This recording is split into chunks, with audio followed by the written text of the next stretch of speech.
வைத்து சிறப்பிக்க வருகை தந்திருக்கும் சமூக நீதியின் பாதையில் சமநீதியின் திசையில் சமத்துவத்தின் இலக்கை நோக்கி வளர்ச்சி பாதையில் வெல்வோம் ஒன்றாக என்று அனைவரையும் அரவணைத்து முன்னேற்றும் எல்லாருக்கும் எல்லாம் என்ற திராவிட மாடல் நல்லாட்சி நாயகர் நம் மாண்புமிகு தமிழ்நாடு முதலமைச்சர் அவர்களை வருக வருக என பணிவன்புடன் வரவேற்கின்றோம்.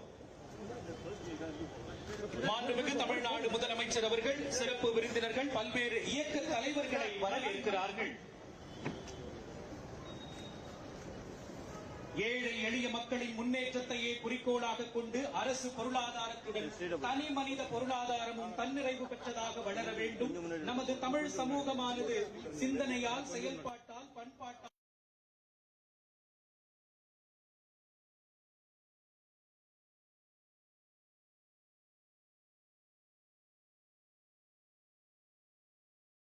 அனைவரையும் அரவணைத்து முன்னேற்றும் என்ற திராவிட மாடல் நல்லாட்சி நாயகர் நம் மாண்புமிகு தமிழ்நாடு முதலமைச்சர் அவர்கள் சிறப்பு விருந்தினர்கள் சீர்மிகு பெருமக்கள் பல்வேறு இயக்க தலைவர்களை வரவேற்று சிறப்பிக்கிறார்கள்.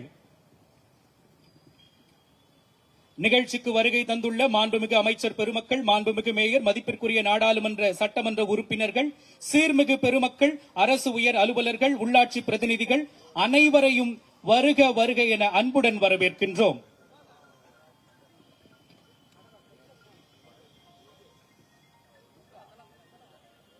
மாண்புமிகு தமிழ்நாடு முதலமைச்சர் அவர்கள் உலக அளவில் சமூக சிந்தனைக்கு பெரிய அளவில் தாக்கத்தை ஏற்படுத்திய மாபெரும் சிந்தனையாளர் கார்ல் மார்க்ஸ் அவர்களின் சிறப்பு புகைப்பட கண்காட்சியை பார்வையிடுகிறார்கள்.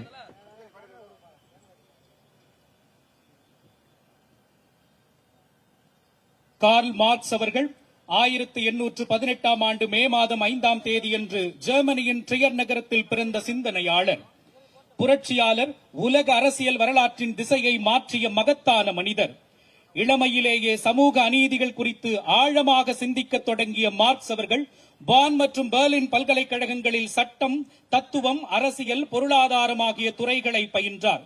சமூகம் ஏன் சமமல்ல என்ற கேள்வியே அவரது வாழ்நாள் சிந்தனையின் மையமாக அமைந்தது. 1842ஆம் ஆண்டு ரைனிஷ் செய்தித்தாளின் ஆசிரியராக இருந்த காலத்தில் அநீதிகளை துணிச்சலுடன் விமர்சித்தார்.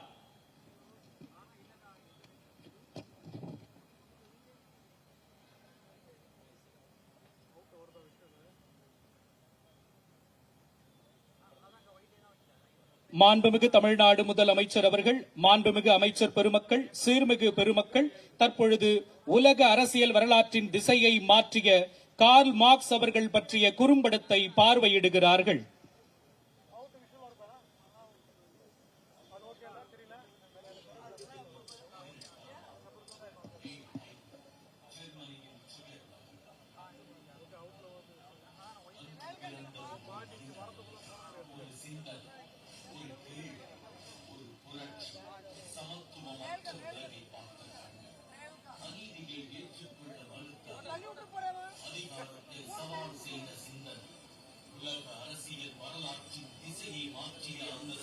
என் பெயர் கார்ல் மார்க்ஸ்.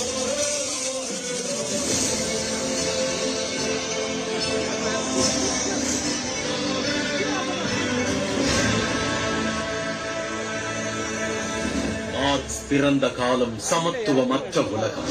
ஒரு புறம் செல்வம், மறுபுறம் வறுமை, ஒரு புறம்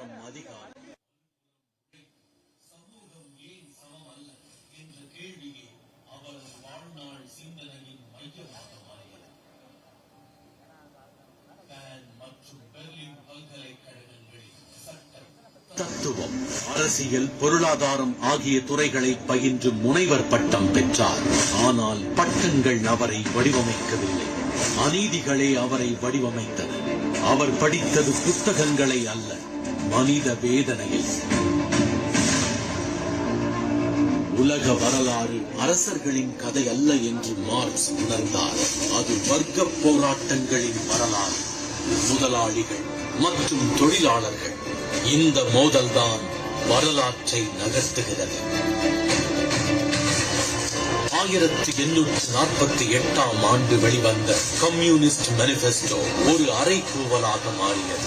உலக தொழிலாளர்களே ஒன்றுபடுங்கள் என்ற முழக்கம் அரசுகளை அசைத்தது, அதிகாரங்களை சவால் செய்தது. ஒடுக்கப்பட்ட மக்களுக்கு நம்பிக்கையாக மாறியது.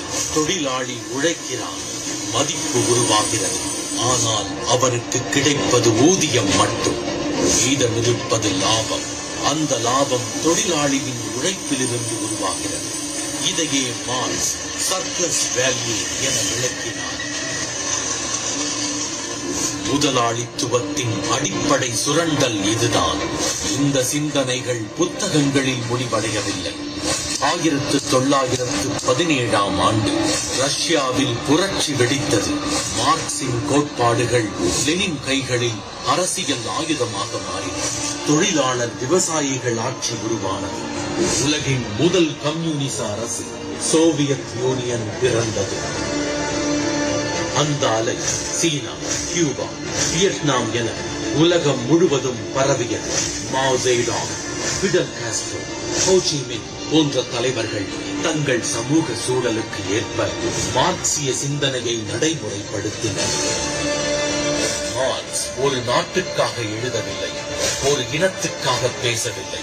அவர் பேசினார் உழைப்பாளிகளுக்காக, ஒடுக்கப்பட்டவர்களுக்காக. அதிகாரத்தின் மீது கேள்வி எழுப்பினார். உழைப்பின் மரியாதையை உலகத்திற்கு நிறைவூட்டினார். இந்த சிந்தனையின் உலகளாவிய தாக்கம் காலத்தால் மறையவில்லை. 1999 பிபிசி நடத்திய கருத்து கணிப்பில் கடந்த 1000 ஆண்டுகளின் மிகச்சிறந்த சிந்தனையாளராக காரல் மார்க்ஸ் தேர்ந்தெடுக்கப்பட்டார். ஐன்ஸ்டீன், நியூட்டன், டார்வின் போன்ற ஜாம்பவான்களை பின்னுக்கு தள்ளி அவர் முதலிடம் பிடித்தார். 1883 மார்ச் 14 மார்க்ஸ் மறைந்தார். ஆனால் அவரது சிந்தனை மறையவில்லை. ஜெர்மனி, ரஷ்யா, சீனா மற்றும் இந்தியாவில் கொச்சி, விஜயவாடா, கொல்கத்தா என பல்வேறு நாடுகளில் உலகம் முழுவதும் அவரது சிலைகள் இன்றும் அந்த சிந்தனையை நினைவூட்டுகின்றன. அந்த வரலாற்று தொடர்ச்சியின் ஒரு பகுதியாக 2025 ஏப்ரல் 3 மாண்புமிகு தமிழ்நாடு முதலமைச்சர் அவர்களின் சட்டமன்ற அறிவிப்பை தொடர்ந்து உலக மாமேதை காரல் மார்க்ஸ் அவர்களை பெருமைப்படுத்திட, போற்றிட இந்த திராவிட மாடல் அரசு விரும்புகிறது. மாமேதை மார்க்ஸ் அவர்கள் உருவச்சிலை தமிழ்நாட்டின் தலைநகரான சென்னை மாநகரில் அமைக்கப்படும் என்ற மகிழ்ச்சியான அறிவிப்பை இம்மாமண்டலத்தில் அறிவிப்பதில் ஒரு மகிழ்ச்சி அடைகிறேன். சென்னை எழும்பூர் அருங்காட்சியக வளாகத்தில் உள்ள கன்னிமாரா நூலகத்தின் நுழைவு வாயில் பகுதியில் ரூபாய் 85.80 லட்சம் செலவில் நிறுவப்பட்ட மாமேதை காரல் மார்க்சின் திருவுருவச் சிலை மக்களின் பார்வைக்கு திறந்து வைக்கப்பட்டுள்ளது. இது ஒரு சிலை திறப்பு மட்டுமல்ல, சமத்துவம், சமூக நீதி, உழைப்பின் மரியாதை ஆகிய சிந்தனைகளுக்கான ஒரு அடையாளம். அந்த சிந்தனையை இன்றைய தலைமுறையிடம் கொண்டு சென்ற மாண்புமிகு தமிழ்நாடு முதலமைச்சர் அவர்களுக்கு எங்களது நெஞ்சார்ந்த நன்றியை தெரிவித்துக் கொள்கிறோம்.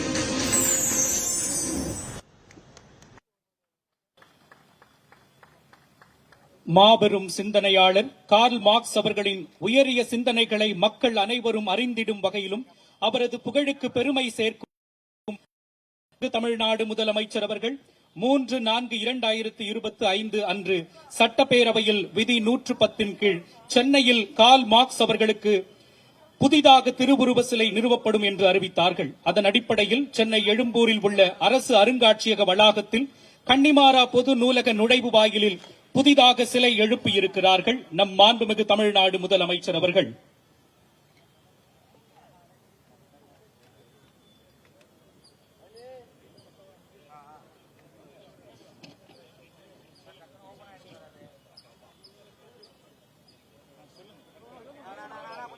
மாண்புமிகு தமிழ்நாடு முதலமைச்சர் அவர்களை மாபெரும் சிந்தனையாளர் கார்ல் மார்க்ஸ் அவர்களின் திருவுருவ சிலையை திறந்து வைக்குமாறு பணிவன்புடன் கேட்டுக் கொள்கிறோம்.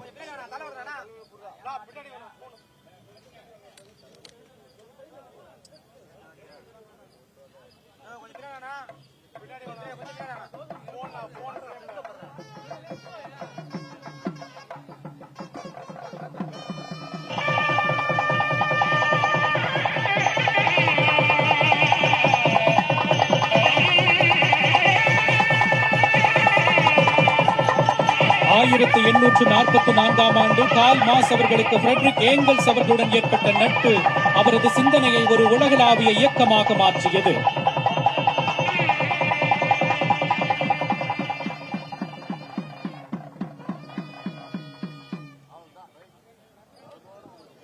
தற்பொழுது மாண்புமிகு தமிழ்நாடு முதலமைச்சர் அவர்கள் மாமேதை கார்ல் மார்க்ஸ் அவர்களின் திருவுருவ படத்திற்கு மலர் தூவி மரியாதை செலுத்துகிறார்கள்.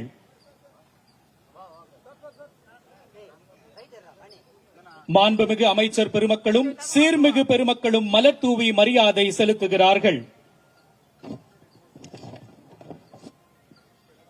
1848 ஆண்டு வெளியான பொது உடைமை அறிக்கை உலக தொழிலாளர்களே ஒன்றுபடுங்கள் என்ற முழக்கத்துடன் உலக அரசியலில் பெரும் அதிர்வை ஏற்படுத்தியது. சீர்மிகு பெருமக்கள் மாமேதை கார்ல் மார்க்ஸ் அவர்களின் திருவுருவ படத்திற்கு மலர் தூவி மரியாதை செலுத்துகிறார்கள்.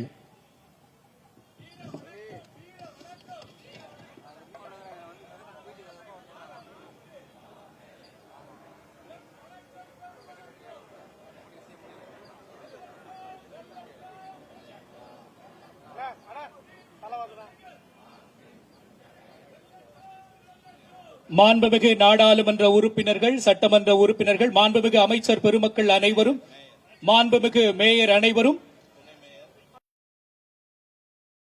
மரியாதை செலுத்துகிறார்கள்.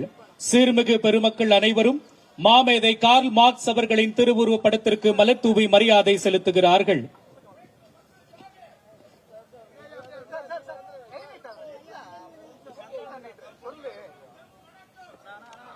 மாமேதை கார்ல் மார்க்ஸ் அவர்களின் திருவுருவ சிலையின் கீழ் மாண்புமிகு தமிழ்நாடு முதலமைச்சர் அவர்களின் தலைமையில் மாண்புமிகு அமைச்சர் பெருமக்கள், சீர்மிகு பெருமக்கள் அனைவரும் இணைந்து குழு புகைப்படம் எடுத்துக் கொள்கிறார்கள்.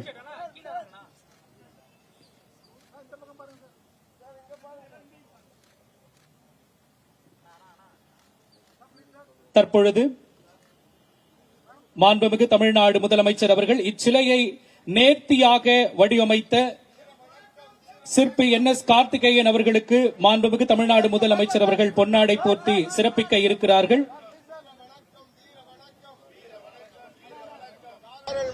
வீர வணக்கம், கார்ல் மார்க்ஸுக்கு வீர வணக்கம், வீர வணக்கம், வீர வணக்கம், வீர வணக்கம், கார்ல் மார்க்ஸுக்கு வீர வணக்கம், வீர வணக்கம், வீர வணக்கம், கார்ல் மார்க்ஸுக்கு வீர வணக்கம், வீர வணக்கம், வீர வணக்கம், கார்ல் மார்க்ஸுக்கு வீர வணக்கம்.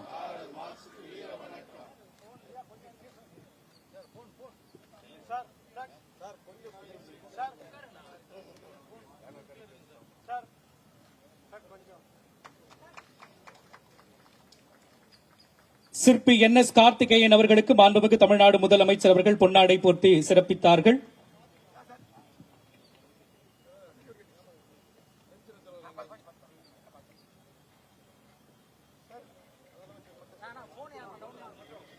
எழும்பூர் அரசு அருங்காட்சியகத்தில் மாமேதை கார்ல் மார்க்ஸ் அவர்களின் திருவுருவ சிலையை திறந்து வைத்து சிறப்பித்த மாண்புமிகு தமிழ்நாடு முதலமைச்சர் அவர்களுக்கு மனமார்ந்த நன்றியினை தெரிவித்துக் கொள்கிறோம். நிகழ்ச்சியில் கலந்து கொண்டு சிறப்பித்த மாண்புமிகு அமைச்சர் பெருமக்கள், சீர்மிகு பெருமக்கள், மாண்புமிகு மேயர், மதிப்பிற்குரிய நாடாளுமன்ற சட்டமன்ற துணை மேயர், அரசு உயர் அலுவலர்கள், உள்ளாட்சி பிரதிநிதிகள் அனைவருக்கும் மனமார்ந்த நன்றியினை தெரிவித்துக் கொள்கிறோம்.